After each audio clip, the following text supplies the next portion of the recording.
everyone, it's Jen. And it's Joniel, and today we're going to be talking about something that we kind of struggle with sometimes, and we wanted a solution, so we thought, why not do a video on it, and then we can use our own advice, and that's all about standing up for yourself.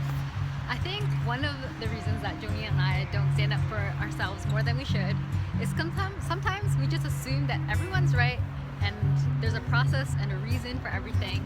So whenever people tell us like to do something or what not to do, we just assume that they know what they're talking about, and we're like, okay, yeah, seems about right. Just like agree to it. But we don't even think about like questioning it. So we're like kind of complacent. We're not critical minded enough.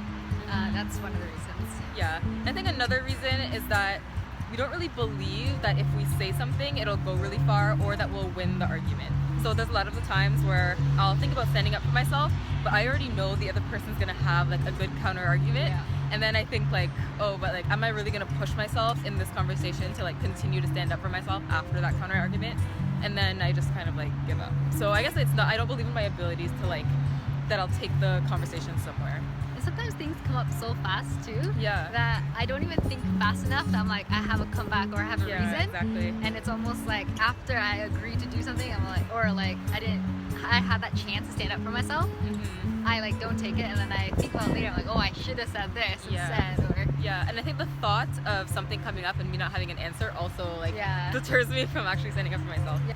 Another reason why we don't stand up for ourselves because we really care about what people think about us. So sometimes I don't want to say to the other person because they might think, oh, I'm being picky, or I'm stubborn, or like I'm just hard to deal with, or like I'm just not a good person to work with.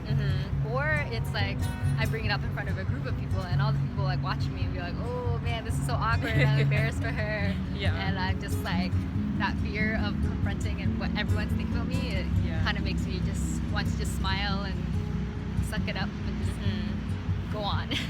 And the last reason that we can think of right now why we don't stand up for ourselves is that there's a lot of times in situations where you just feel like smaller than the person. Like you just feel like inferior to them, and like you're the kid and they're like the teacher, and like I don't know, you're just like that quiet little person that's like, okay, yes, yes ma'am, so in situations like that you just kind of like obey whatever they do because you just look at them as like this bigger or like more authoritative figure. Yeah, exactly. It almost feels like disrespectful to question anything. It feels wrong.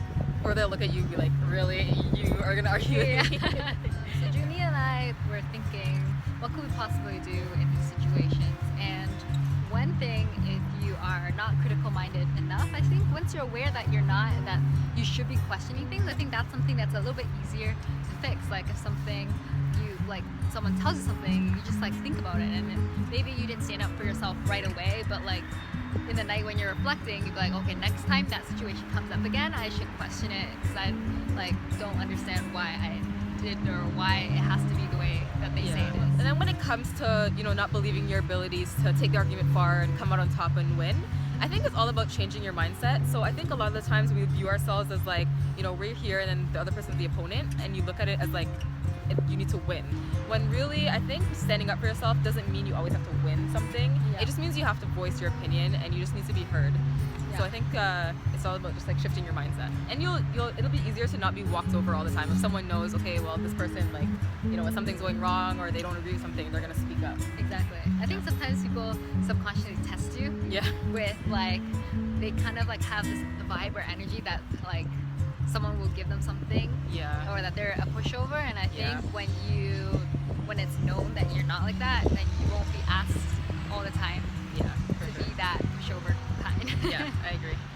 I think a solution to you caring so much about what other people think that prevents you from standing up for yourself, I think it's important to know that if you always like act in a way that's not true to yourself, you're never going to be fully satisfied. I think you're living for other people and not for yourself because you want to kind of please everyone's expectation, make life easier for everyone else, but that doesn't make life easier for you, right?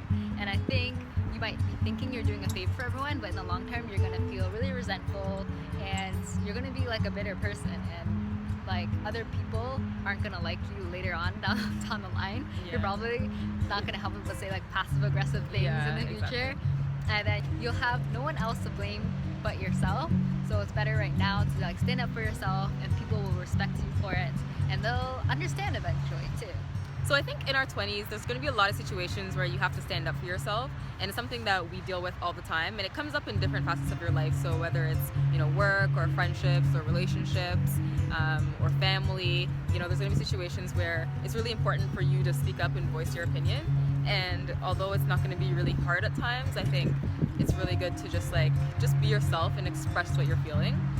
And it's definitely something that we're going to take away this week and try to implement for sure, because we definitely learned a lot from doing this video and realizing why we don't stand up for ourselves. Exactly. So tell us down below, comment if we missed anything of why we might not be standing up for ourselves, and also tell us if there's things that you do to get yourself to stand up for yourself a little bit more. So give this video a thumbs up if you like it, and remember to subscribe to our videos if you want to hear more from us. Bye!